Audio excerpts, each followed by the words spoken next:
Well, I mean, it's a frustrating loss tonight, just because I felt like we're actually in a position that I think we're better than what we looked out there on the scoreboard. We left some points out there. We had an opportunity there at the end on that fourth down and the interception to get the ball back, and we jump off sides and give them the ball right back, and then a big play right after that. And so, I'm not a big moral victory guy. I mean, because I want us to have the understanding. I want us to have the mindset that we belong on fields with teams like this, that we saw flashes tonight of what we can do, and it really just comes down to consistent football. We kind of take a couple steps forward, then we'll take a step back, and then we take a step forward, take 2 steps back, and then, because everything, the one thing about them is they don't quit. I mean, I think that's from a positive side. I don't see them quitting ever.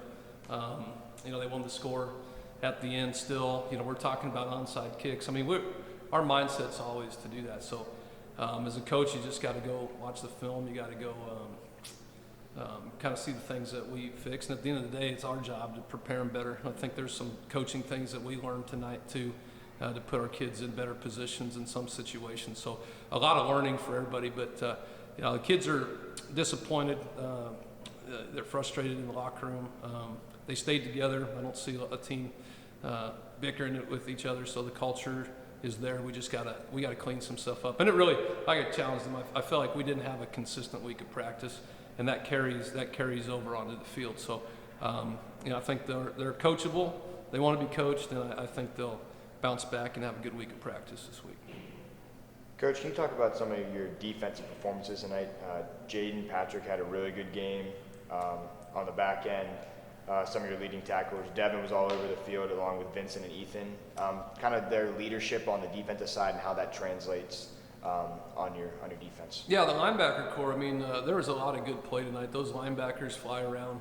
Saw a lot of good plays. J-Pat played really well. Got a blocked field goal there too.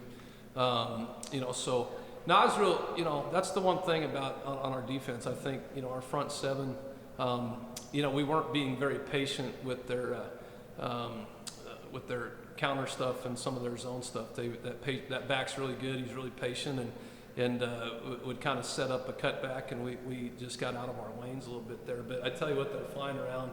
The efforts there. I think in the secondary, some of the deep shots that they took on us, we weren't seeing blown coverages.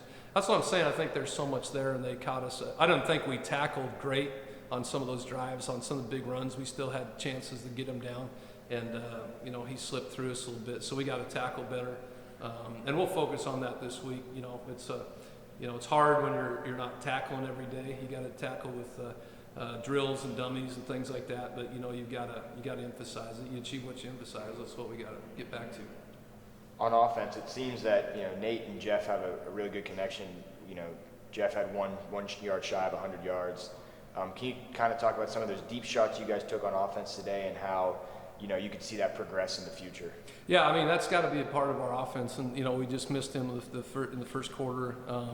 Nate just barely missed him. And that's a tough throw anyway. I mean, it's not, it was a good throw. Just barely missed him. And that's got to be part of our offense. Jeff's a big play type of receiver.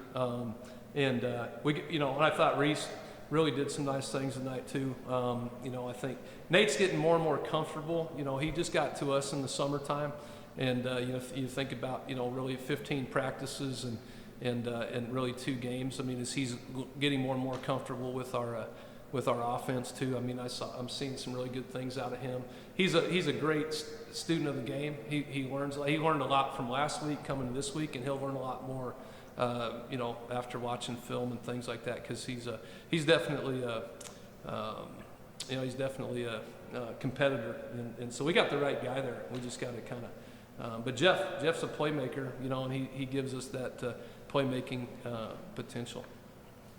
Steve Hall and Cortez both had big runs in their own rights tonight. Can you kind of talk about that, two-headed, monster in the backfield? And that's the other part I think is going to, we really emphasize a lot in practice on first down, especially in our run game, trying to get 3 or 4 yards to get us to a manageable second down. And that's really And I think there was too many times, they'd get some good runs and things like that, and we just lost some battles up front, and that can be they're a very good front. I give them a lot of credit. I mean, they're 9th in the country. I mean, that defense is a very good defense, but we were able to do a lot of things against the defense like that. That's what I'm trying to get our kids to understand is that's the 9th ranked team in the country, and there was so many moments in that game where we show we can play right with them. It was some of our but we've got a really great backfield. I mean, even getting Giammo back a little bit too, getting him even more into the equation. Steve Hall,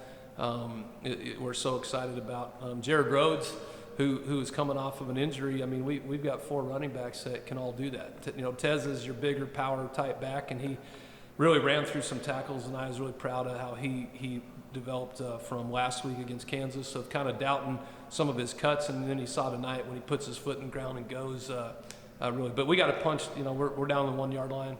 We don't get a touchdown there. That was huge. We had to settle for a field goal, and those are inexcusable. We got to win the trenches up front. That's an attitude thing, and we got to challenge our own line to win that battle up front. He's too big of a back not to fall forward for a yard. First home game of the season. Nice crowd, over 4,000 people in attendance at Hunter Stadium. Can you talk about what it means for the St. Charles community to come out tonight and support the Lions at home, one of the first 6 games this season? Yeah, it was a great atmosphere tonight. I think even starting with the Lion Walk, just the tailgate and the energy that was there, and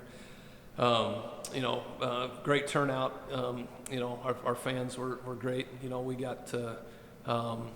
It's kids can feel that. I mean, especially when you can kind of hear the roar and stuff like that. We're proud to be St. Charles. So we're proud to be in St. Charles. We want to have that partnership with the St. Charles community, and it was really nice to see the stands pretty full tonight. So, student section, having them come out, and we want to try to create a great product, and we're going to keep chipping away at this because I think. We got to get back to the mindset of winning, and that's kind of what it's been like here. And just because we're going through this move, there's no excuse.